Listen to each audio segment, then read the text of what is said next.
Welcome to Friday Morning Dharma on the last day of February, February 28th. How about that? Why don't we go ahead and settle in for some meditation?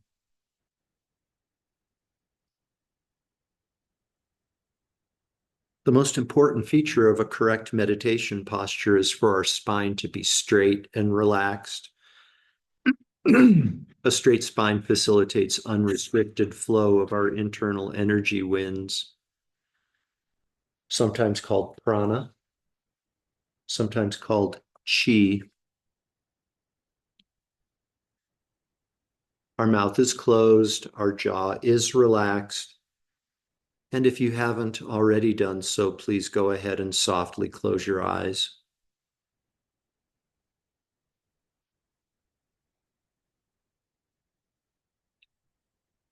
And to begin, I'd like you to please bring your awareness to the exhalation of your breath. And very gently, very, very gently, allow your exhalation to be just a bit longer and a bit more pronounced than your inhalation. Please feel free to experiment with pausing briefly at the bottom of each exhalation. This meditation technique will allow both your physical body and your mind to start to settle and to rest, to become quiet and still.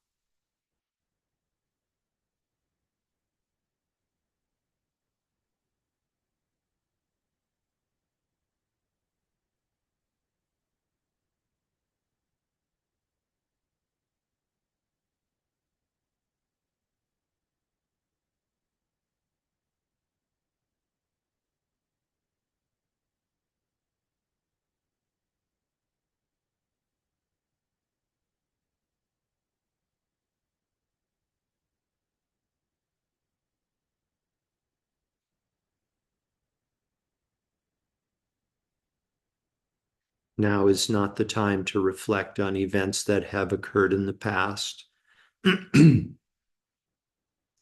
Those events cannot be changed, undone, or recreated.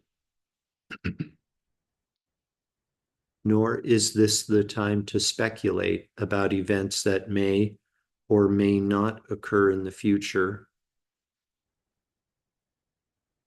The future is unknown to us at this time. Now is the time to be fully present here in this moment. Now is the time to give yourself full permission to enjoy engaging in a practice that's going to bring you a peaceful state of mind and at the same time contribute to the creation of a peaceful world.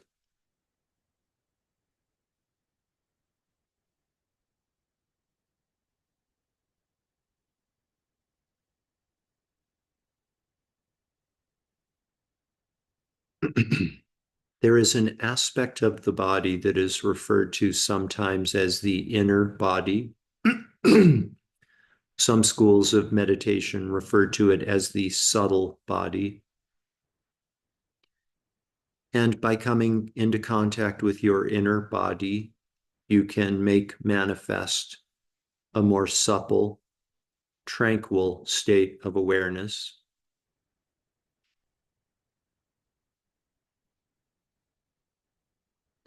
So to accomplish this, I'd like you to please draw your awareness inside of your body and become aware of sensations. These sensations may start in your hands and your feet in the form of a tingling, perhaps a lightness, perhaps a heaviness, perhaps a pulsation.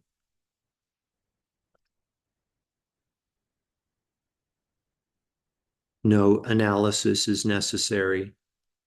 There's nothing to figure out. Just be the silent observer of these sensations. and allow a more tranquil, awakened state of awareness to emerge.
Moment by moment, day after day, year after year, the mountain simply observes silently.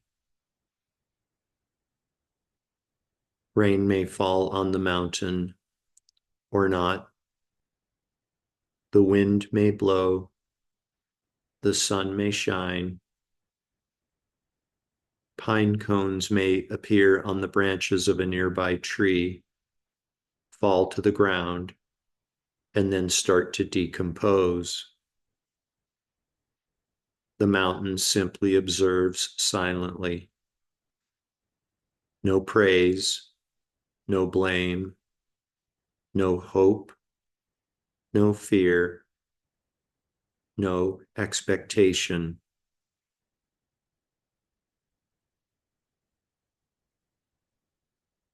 Whether this meditation continues for a few more moments or a few more or a few more decades,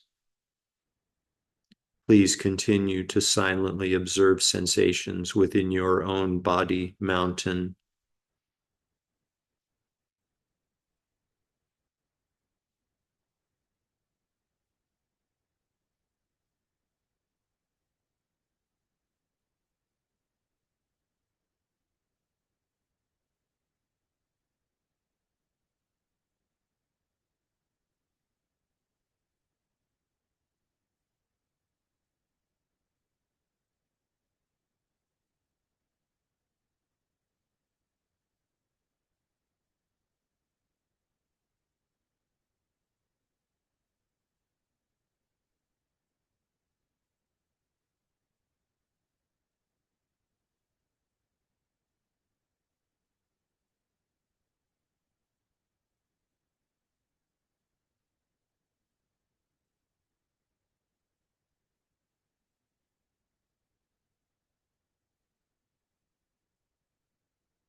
Now, now please gently redirect your awareness. Become aware again of this collection of parts we've agreed to label physical body, and allow your breathing to become less shallow.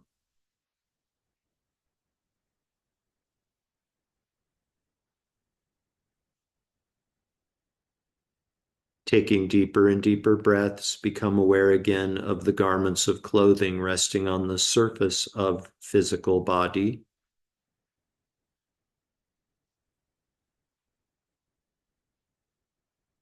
Become aware again of your surroundings inside this room.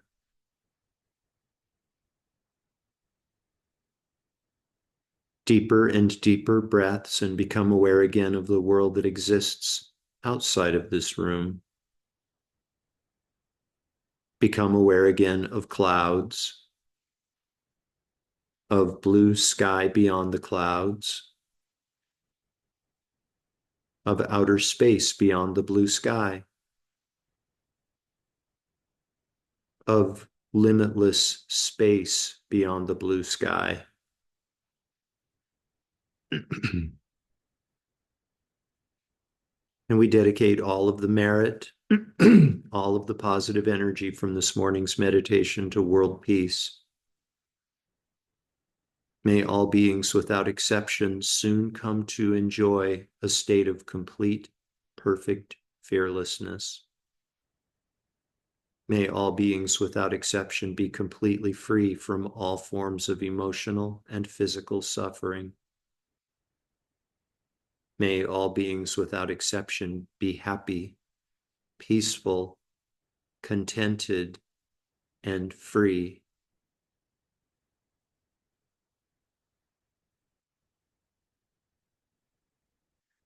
Completely fill up your belly and lungs with air, and when you're ready, you can open your eyes and bring your meditation to an end.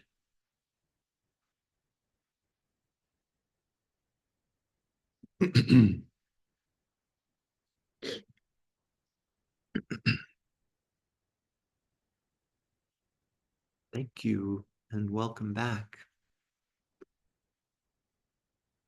So this is the fourth Friday of the month. And as you know, we designate the fourth Friday for questions and answers, questions and hopefully answers and discussion. Ann Nace sent me a couple of questions, but I sent her back a couple of clarifying questions. So I'm going to save those, Ann, until you and I are able to refine my understanding of the scope and context of your questions. What about the rest of y'all? Have any questions you'd like to ask or comments you'd like to make or objections? As you know, objections are allowed. Don't feel pressure because I've got a question for you if you guys don't have anything. Just a brief question because I missed a couple of sessions. I just wonder how our monk got off the bus and where he is now. Right. We're studying Laura, right? Is that your name? Mhm. Yeah, Laura. We are studying a book called In Love with the World, What a Monk Can Teach You About Living from Nearly Dying. And he kind of tells the story of his taking an unannounced 3-year retreat from the monastery where he was the abbot. And he kind of tells his story, but weaves like spiritual Dharma teachings in through the story. So still on the train, still sitting on the floor of the general, like not reserved, like the lowest class of train in India, still on the floor, still coming to grips with this completely new experience that he's having. So yeah. Um, yeah. We're about to head into some completely, well, not completely new, but some related and new material with the next chapter, which I'll speak to in just a minute. But last call for any questions from anybody. Okay, hearing none. So you have you've heard me. I think I've mentioned a few times the fact that I lead meditation at Aldo Leopold Middle School on Mondays, Tuesdays, and Wednesdays. Such a sweet assignment, and it's only 20 minutes long. You know, 5, 6, 7 minutes is meditation. The rest is discussion. I'll ask them questions, life questions. Maybe someday I'll share one of those questions with you just to kind of stimulate discussion and contemplative thinking. anyways, a couple of weeks ago, one of I lead the inner body meditation, just like we do here. And one of the students a couple of weeks ago said, are there any other types of meditation that you know that we can try?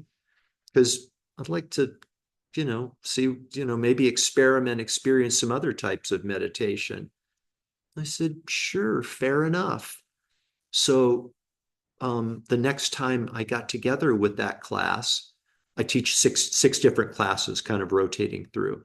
So next time I got together with that group, I led a meditation on the breath. So bringing your awareness to the sensation of air moving across the tips of your nostrils as you inhale, and slightly warmer, more air leaving your nostrils as you exhale. And so I did that for that class, for that particular class. And I said, so how did you like it? That, sensation of air compared to meditation on the inner body. What did you like? And guess what? Most of the kids liked the sensation of air moving across the tips of nostrils better. Good to know. And same with the next class. And the next class, not quite so much, but there was still a majority. And so come to find out that some of the kids like weren't experienced. One of the reasons they liked the breath meditation is because they weren't feeling any sensations in their hands and their feet or the other parts of their body. So I thought maybe I should check in with this group and see how you guys are doing with sensations, observing sensations, and just kind of open the floor for any comments or questions. You know, I I sincerely hope that you're getting some traction with this meditation, getting some favorable experience. But if not, I would love to hear about it or any other sort of difficulty or success you might be experiencing with meditation on the inner body.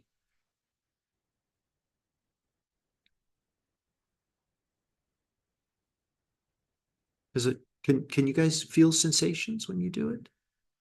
No? Yeah. I felt that pulsing. Yeah, good, good. Sharon, did you have something? I, so many times am just a totally relaxed puddle that just is from the top of my head through my feet grounded, and I'm just ugh. Uh-huh. And so I very seldom feel anything in the inner body. So you experience, can you guys, Diana, can you hear what Sharon said? No, I was just trying to find the chat thing so I could tell you that we can't hear, or I can't hear anyway, I know she's talking, but I can't hear anything she's saying. Yeah. Okay. Thank you. Thank you for that. Sharon said in so many words, it's kind of the mic setting isn't right, but in so many words, Sharon said that she gets to a very, very deep state of relaxation, but in terms of observing sensations, nothing really, which I don't consider to be problematic. I mean, the purpose of this meditation, if we had to identify a purpose, so like that is to say that ultimately we would like to get to a place where we do this meditation practice for the sake of doing the meditation practice without really an objective, because objectives suggest expectation, right? And expectations are kind of like killers for everything that we do, not just in meditation practice, but all aspects of life. But if there was one, not but, and if there's one outcome that we would like to have from this meditation, it would be that we get to a place of non-conceptual awareness, that we get to a place of awareness, still the thinking mind, and just rest. And it kind of sounds, Sharon, like you've reached that place. Yeah. The observing of sensations is kind of a means to an end, really, not an end unto itself. But it's the funny thing about meditation is that, you know, I've said this over and over, and I still have to remind myself, we observe sensations for the sake of observing sensations, period. It can't be I'm observing sensations so I can get to a place of non-conceptual awareness, or just even shorter than that, I've got to remember to observe sensations in my body, or direct my consciousness to different parts of my body. No, that's still too much doing. That's still too much conceptualizing. If we simply observe, then results will come. They might not come the way that we think they will, or the way we think that they should. Our thinking mind wants to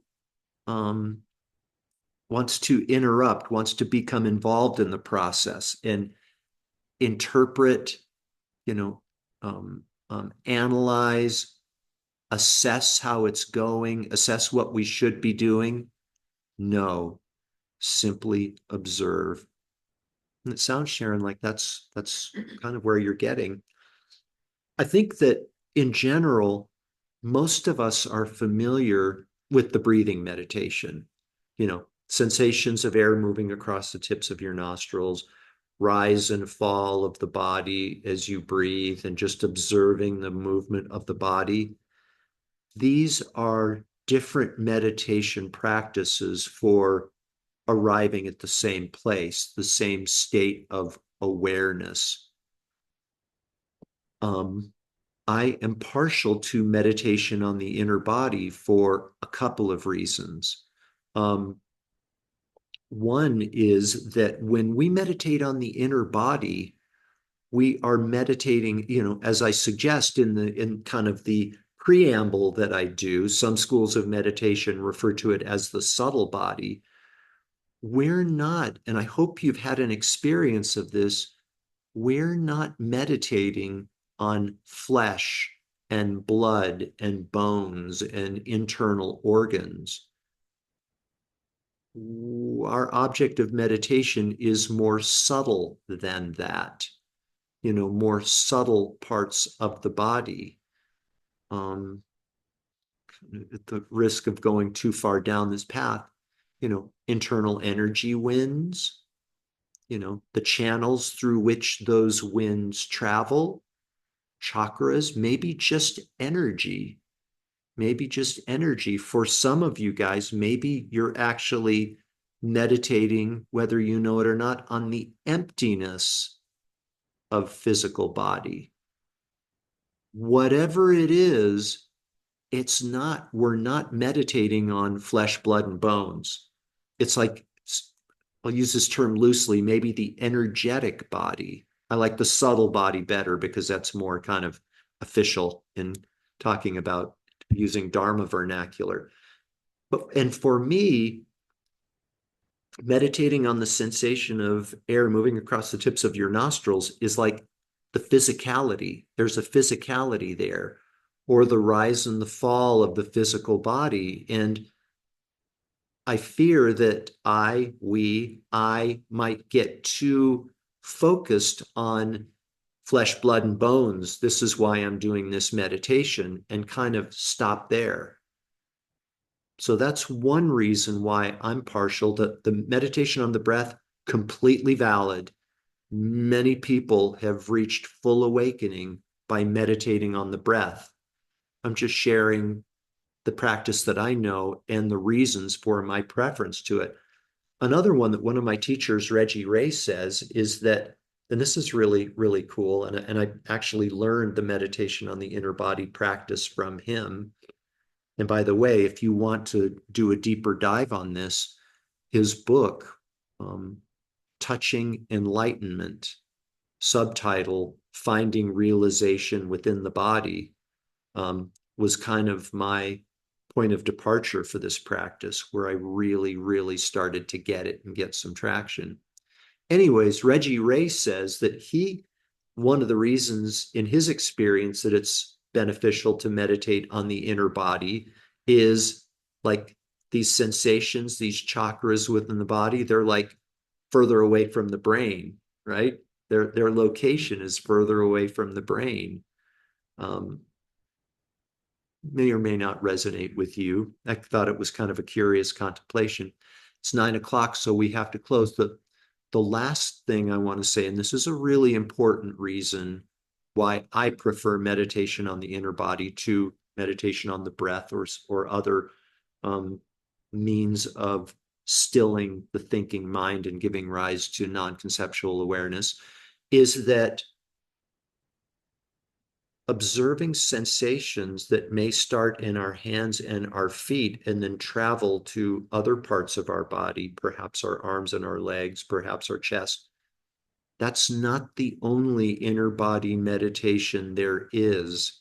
There are others that we haven't practiced yet, but we will. We practice some of them in the Medicine Buddha meditation on Saturday mornings. One of those meditations is called the Dharmakaya, the truth body meditation. And I won't go into it here, but just suffice it to say for now that meditation on the inner body, the practice that we do, is a valid, reliable, profound, and beneficial meditation in its own right, period. And there are other practices that build on that meditation, which will take us to perhaps more subtle areas of insight and realization. So, in case you were wondering why, why the inner body meditation when the rest of the world seems to be meditating on the breath, those are some reasons for it. Okay. So 9:02. Thank you very much, you guys. Thank you. Thank You thank in-person you, people, Jeff. you're most welcome. Have a good day and a good weekend. You Thanks. too. Yeah, you too. Thank you.